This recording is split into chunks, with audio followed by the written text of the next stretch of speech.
উত্তরার milestone school and কলেজে বিমান বিধ্বস্তের ভয়াবহ ঘটনার সময় জীবনের ঝুঁকি নিয়ে ২০ জন শিক্ষার্থীকে উদ্ধার করেছিলেন যিনি সেই সাহসী শিক্ষিকা মেহেরিন চৌধুরী ছিলেন প্রয়াত শহীদ প্রেসিডেন্ট জিয়াউর রহমানের ভাতিজি। তার এই আত্মত্যাগে কেবল শিক্ষা প্রতিষ্ঠানের শিক্ষক হিসেবে নয়, একজন নীরব মানবিক যোদ্ধা হিসেবেও নতুন করে উঠে এসেছেন তিনি আলোচনায়। পারিবারিক সূত্রে জানা গেছে, মেহেরিন চৌধুরী ছিলেন জিয়াউর রহমানের আপন খালাতো ভাই মহিতুর রহমানের মেয়ে। তাদের পৈতৃক নিবাস নীলফামারীর জলঢাকা উপজেলার বগলাগাড়ী গ্রামের চৌধুরী পাড়ায়। বিএনপির মিডিয়া সেলের সদস্য আতিকুর রহমান রুমন বিষয়টি নিশ্চিত করে বলেন, নিহত শিক্ষিকা মেহেরিন চৌধুরী ছিলেন প্রেসিডেন্ট জিয়াউর রহমানের আপন খালাতো ভাই মহিতুর রহমানের কন্যা। সামাজিক যোগাযোগ মাধ্যমে মেহেরিনের আত্মত্যাগ এবং পারিবারিক পরিচয় নিয়ে অনেকেই স্মৃতিচারণ করেছেন।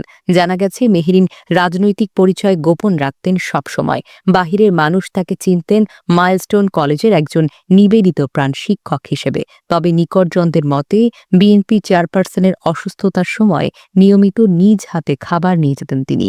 বিমানের আগুনে লেলিহান শিখা আর আতঙ্কের সেই বিভীষিকাময় মুহূর্তে নিজেকে নিয়ে না ভেবে যে অদম্য সাহস তিনি দেখিয়েছেন, তা ইতিহাসে রয়ে যাবে উজ্জ্বল দৃষ্টান্ত হিসেবে।